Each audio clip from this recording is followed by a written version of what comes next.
బంధువులారా, ఈరోజు శాంతి యజ్ఞాన్ని నిర్వహించుకున్నాము.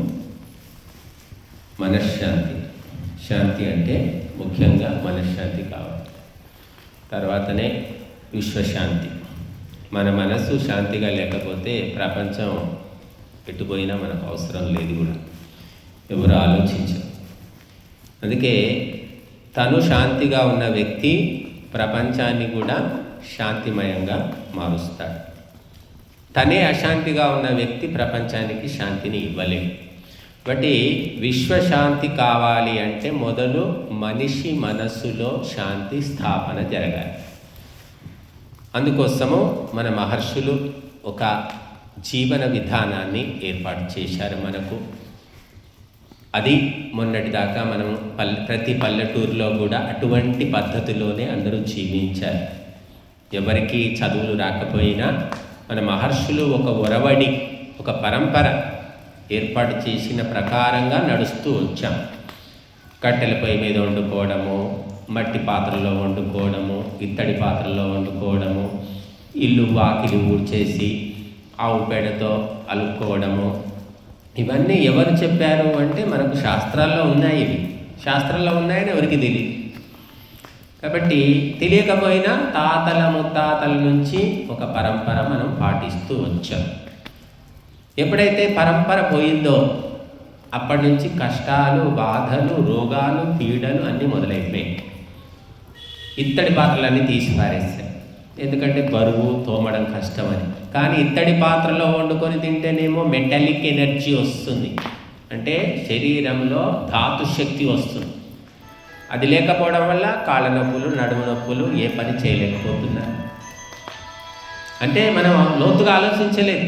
మన తాతలు తండ్రులు ఎందుకు వండుకొని తిన్నారు? వాళ్ళు ఎంత గట్టిగా ఉండేవాళ్ళు, ఎన్ని మైళ్ళైనా నడిచిపోయి నడిచి వచ్చేవాళ్ళు. మరి ఇప్పుడు ఎందుకు శక్తి లేదంటే ఆ మన పరంపరలో లేని వస్తువులు, పాత్రలు, పదార్థాలు వాడుతున్నాం. అందుకే అందరికీ 40 ఏళ్ళు వచ్చేసరికి చేత కాకుండా పోయింది. ఔషధాలు అటువంటివే. పొలాల్లో మనము ఎరువులు అలాగే చల్లుతున్నాము, యూరియా చల్లేస్తున్నాము, అమ్మోనియా, ఫాస్ఫేటు, చెత్త అంతా విషం. ఆ విషం చల్లి తినడం వల్ల ఏమవుతుందంటే ఆలోచనలు కూడా మారిపోయాయి. కలిసి ఉందాము, 10 మంది ఉందాము అనే ఆలోచన పోయింది. నేను ఒక్కడనే ఉంటే చాలు, ఎవరు అవసరం లేదు, అమ్మ కూడా అవసరం లేదు, నాన్న కూడా అవసరం లేదు, ఎత్తినొప్పి అని వాడు ఒక్కడు పోయి ఎక్కడ పోయి ఉంటున్నాడు. అవకాశం ఉన్నా కూడా, తల్లిదండ్రుల దగ్గర ఉండే అవకాశం ఉన్నా కూడా వాడు ఉండలేకపోతున్నారు, వీళ్ళు కూడా ఉండనివ్వట్లేదు. ఊళ్ళో అందరూ అమెరికా పోయి ఉంటే నువ్వు ఒక్కడు ఇంట్లో ఉంటావు ఎందుకురా, నువ్వు కూడా పో అమెరికా అని వీళ్ళు పంపించేస్తున్నారు. ఇది ఒక భయంకరమైన విష వలయం లాగా మారిపోయింది. కనుక శాంతి ఎక్కడిది? కలిసి ఉంటే కలదు సుఖం, శాంతి. సుఖము శాంతి. కలిసి లేము, డిపెండెంట్స్ అంటే ఒకరి మీద ఆధారపడడం. ఎవరైనా వచ్చి సహాయం చేస్తే బాగుండు అని అనుకున్నా ఎవడు చేసేవాడు లేడు. ఒకప్పుడు చెప్పకపోయినా వచ్చి చేసేవాడు. ఇప్పటికి కూడా నేను చూస్తున్న మీ ఊళ్ళో ఏదైనా కార్యక్రమం ఉంటే అందరూ ఇంట్లో వాళ్ళే వంట వార్పు చేసుకుంటూ ఉంటారు. కొంత మటుకు ఒక 50-100 మంది వరకు, మరి 500-600 మంది అంటే వంట వాళ్ళకి చెప్తున్నట్టున్నారు. అంటే ఇదేమంటారంటే ఒక సామాజిక జీవితము అంటారు. సామాజిక జీవితం పోయింది, పారివారిక జీవితం పోయింది, ఒంటరి పక్షుల్లాగా మిగిలిపోయారు. ఆ ఒంటరితనం భరించలేక ఆత్మహత్యలు చేసుకుంటున్నారు. ఏమీ లేదు, ఇల్లుంది, మేడ ఉంది, మిద్దె ఉంది, అన్నీ ఉన్నాయి, కానీ ఒంటరితనం. ఎవరు పలకరించే దిక్కు లేదు. చెప్పుకోవాలంటే ఎవరికి చెప్పుకుంటాం? గోడలకు చెప్తామా, లేకపోతే ఫ్రిడ్జ్కి చెప్తామా, టీవీకి చెప్తామా? ఈ రకంగా మీరు అందరూ మొన్న చూశారు టీవీలో ఒక మహిళామణి, సాఫ్ట్వేర్ ఆమె ఇంజనీర్, 2 పిల్లలు, ఇంటర్మీడియట్ పిల్లలు తీసుకొని రైలు కింద పడి చచ్చిపోయింది. చచ్చిపోతే ముక్కలు ముక్కలైపోయింది, కుక్కలు పీక్కొని తింటున్నాయి. భర్త దుబాయ్లో జాబ్, ఏమి కష్టాలు లేవు. అంతా ఇన్వెస్టిగేషన్ చేశారు, ఫోన్లు చూశారు, ఏమైనా ఉందా, ఎందుకని చనిపోయిందంటే ఏమీ లేదు, ఒంటరితనం భరించలేక, ప్రెషర్. కాబట్టి మనం అందుకోసమే మహర్షులు ఏం చెప్పారంటే అందరూ విడిపోవలసిందే, ఎవరికి వాళ్ళు పక్షుల్లాగే ఎగిరిపోతారు. నీ వెంట ఉండేది ఒక్కటి మాత్రమే, అది పరమాత్మ, ధర్మం. ఈ రెండే. ఈ రెండు ఎవరు తెలుసుకుంటారో వారు ఒంటరిగా ఉన్నా కూడా సంతోషంగా, శాంతిగా, ఏకాగ్రతగా ఉంటారు. కాబట్టి భగవత్తత్వము తెలుసుకోకుండా, ధర్మాచరణ చేయకుండా శాంతి దొరకదు. అందుకే మన మహర్షులు పరంపరలో మనం ఏమిటంటే, మనం తినకపోయినా పక్కవాడికి పెడితే తృప్తి. మనం ఇప్పటికి కూడా అంతే, ఎవరిది వండుకొని వాడు తినాలనుకోరు. అది పండగ కానివ్వండి, పబ్బం కానివ్వండి, ఫంక్షన్ కానివ్వండి, 10 మందికి పెడితే మనం తృప్తి అనుకుంటాం. కానీ విదేశాల్లో అలా కాదండి. విదేశాల్లో అన్నదానాలు ఉండవు. కానీ మనం ప్రతిదానికి అన్నదానం అని ఓ పిచ్చి. కొంతమందికి అయితే అదే పిచ్చి ఉంది. మన సిట్స్ రాజిరెడ్డికి అయితే ఇంకా పిచ్చి. వండి పెడదాం ఇదే పిచ్చి. అట్లా 10 మందికి పెడితే మనకు తృప్తి, మనం తినకపోయినా సరే. ఇది ఎక్కడి నుంచి వచ్చిందంటే ఇది పరంపర. అన్నపూర్ణ అని దేశానికి పేరు, ఏ దేశానికి లేదు అన్నపూర్ణ. ఇది ఎవరు వచ్చినా అన్నం పెట్టాం. ఇంగ్లీష్ వాళ్ళు వచ్చారు, డచ్ వాళ్ళు, పోర్చుగీస్ వాళ్ళు, ఫ్రెంచ్ వాళ్ళు, అరబ్బులు, ఎవడెవడో ఆక్రమణకు వచ్చారు, దోచుకోవడానికి వచ్చిన వాళ్ళకు కూడా అన్నం పెట్టాం మనం. కాబట్టి ఇటువంటి గొప్ప పరంపరను తెలుసుకోకపోవడం వల్ల చాలామంది వదిలిపెట్టేసుకొని ఎక్కడో ఉండిపోతున్నాం అనుకుంటున్నారు విదేశాల్లో. మళ్ళీ అక్కడ ఏదైనా ఉత్పాతం వస్తే, ప్రమాదం సంభవిస్తే అంత పారిపోతుంది. ఎక్కడికి వస్తారు? మళ్ళీ పుట్టింటికే. అత్తగారిల్లు ఎంత బాగున్నా మళ్ళీ అక్కడ ఏ ఇబ్బంది వచ్చినా ఎక్కడికి రావాలి? మళ్ళీ కేంద్ర స్థానం, పుట్టింటికి రావాలి, తమ్ముడితో చెప్పుకోవాలి, అన్నతో చెప్పుకోవాలి, ఇంకా అంతే, అదే ఉంటుంది. అట్లాగా ఎన్ని ఉద్యోగాలు చేసినా, ఎన్ని లక్షలు సంపాదించి ఏ దేశంలో ఉన్నప్పటికీ కూడా సంకటం వచ్చినప్పుడు భారతదేశమే దిక్కు. కాబట్టి మన దేశం యొక్క విలువను తెలుసుకొని మనమందరం కూడా ఈ పరంపరను కాపాడుకుంటూ, మహర్షులు మనకు అందించినటువంటి ఈ సంప్రదాయాలను రక్షించుకుంటూ, ఇతరులకు తెలియజేస్తూ, ఇందులో పాల్గొంటూ శాంతి సుఖాలను మనం పొందాలి. సుఖం అంటే కేవలము మన పొట్టకు తినడమే కాదండి. నువ్వు 2 పూటలు మానేసి 1 పూట తిను. ఆ 2 పూటల తిండి దానం చెయ్యి. నువ్వు తిన్నంత బలం వస్తుంది, నీకు తిన్నంత శక్తి వస్తుంది. తింటేనే అనుకుంటారు చాలా, 3 పూటలు తింటున్నారు, 4 పూటలు తింటున్నారు, మధ్యలో స్నాక్స్ అంటున్నారు, డ్రింక్స్ అంటున్నారు, ఏమేమో చెత్తకుండిలాగా చేసుకున్నారు పొట్ట. అలా కాదు. మనకేమిటి అంటే, కర్ణుడు చనిపోయే సమయంలో దానం చేశాడే. ఎందుకంటే ఆ బుద్ధి ఉంది కాబట్టి. ఇచ్చే బుద్ధి ఎప్పుడైనా ఇవ్వాలని చూస్తారు. ఇచ్చే బుద్ధి లేని వాడు కోట్లున్నా కూడా వాడికి ఇవ్వాలనిపించదు. కాబట్టి మనము ఈ పరోపకారము, దానము, సేవ, ఇటువంటి దివ్యమైనటువంటి దేవతల లక్షణాలని చెప్తాం.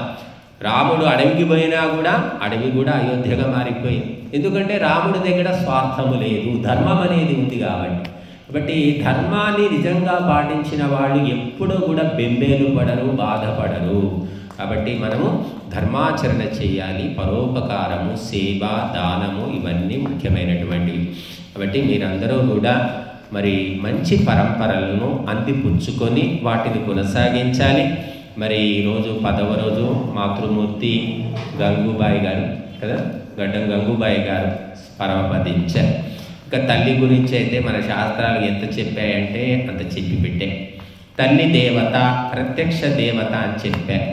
మరి అటువంటి తల్లిని కూడా గుర్తుపట్టని వాళ్ళు, విలువనివ్వని వాళ్ళు, ఇంట్లోంచి గెట్టేసేవాళ్ళు బోలెడు మంది కనపడుతున్నారు మనకి ఈ మధ్యకాలం.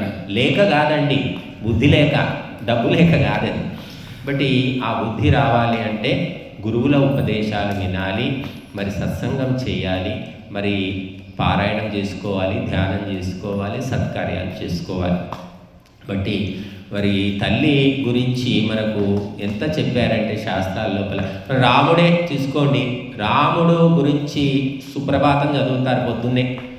కౌసల్య సుప్రజా రామ పూర్వా సంధ్యా ప్రవర్తతే అంటే కౌసల్య యొక్క సంతానమైన ఓ రామ, సుసంతానమైన రామ. అంటే పొద్దున్నేస్తే కౌసల్య పేరు చెప్పుకుంటున్నాం, ఎందుకంటే అటువంటి రాముడిని కన్న తల్లి కాబట్టి. ఆమె ఏం చేసిందేమీ లేదు, కన్నది అంతే.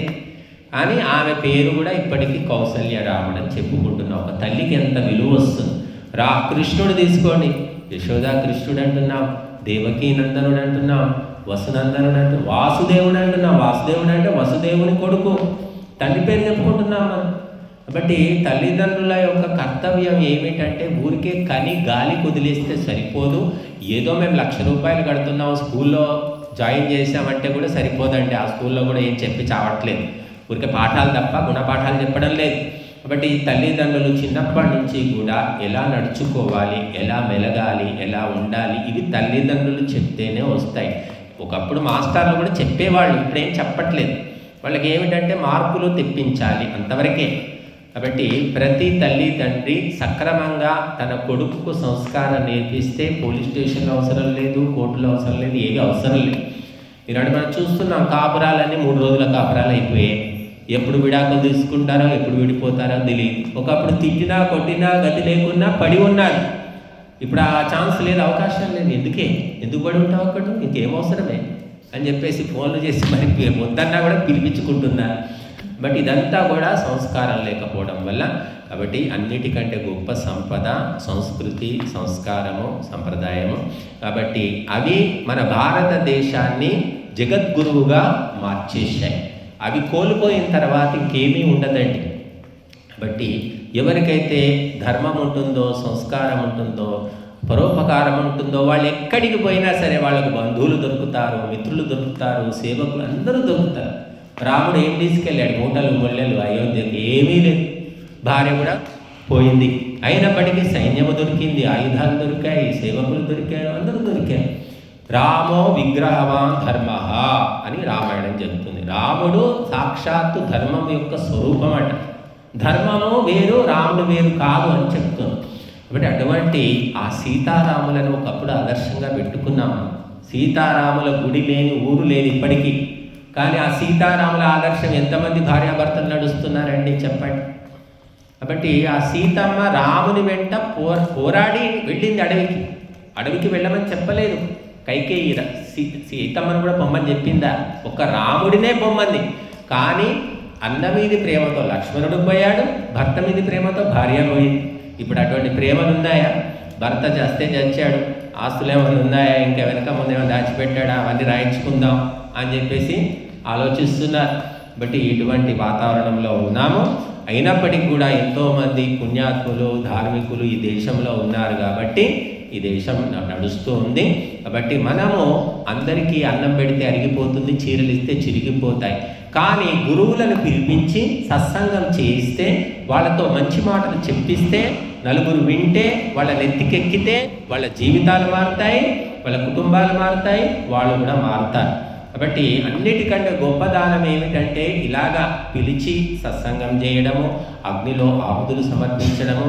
ఇవి ప్రపంచంలోకెల్లా ఉత్తమోత్తమ కార్యాలు అని చెప్పారు. కాబట్టి మరి ఈరోజు ఈ కార్యక్రమం చేశాము అంటే మరి ఎంతో కొంత సంస్కారం ఉంటేనే పిలుస్తారు. మేము ఈ 3 ఏళ్ళు అయిపోయింది ఊరికి వచ్చి, ఎక్కువే అయింది. కానీ కొంతమంది పరిమితంగా ఒక 20-30 మంది ఇళ్లలో హోమం చేసి ఉంటాం మేము ఇంతవరకు. కాబట్టి చాలా తక్కువ మంది పిలుస్తూ ఉన్నారు. దానికి కారణం ఏంటో మాకు తెలియదు. ఎందుకంటే ఇక్కడ మనము చేసేది కొత్త పరంపర కాదు. శ్రీరాముడు నిత్యాగ్నిహోత్రం చేశాడు, శ్రీకృష్ణుడు హోమం చేసుకున్నాడు, హనుమంతుడు చేసుకున్నాడు, చిట్ట చివరికి రావణాసురుడు కూడా లంకలో నిత్యము అగ్నిహోత్రం చేసేవాడని రామాయణంలో ఉంది. కాబట్టి అది మన పరంపర. మొట్టమొదలు దేవతలకు సమర్పించడం, మనం తినడం కాదు. మొట్టమొదలు మనమే తింటే రాక్షసులమైపోతాం, మనిషిగా కూడా బతకం. బట్టి మొట్టమొదలు ఎవరికి ఇవ్వాలంటే దేవతలకు సమర్పించాలి. కాబట్టి ఈరోజు ఉత్తమ పదార్థాలను దేవతలకు సమర్పించాము. మరి అమ్మగారు గంగుబాయి గారి ఆత్మ శాంతించాలని, ఉత్తమ గతులు పొందాలని కోరుకుందాము. మరి అందరికీ ధన్యవాదాలు.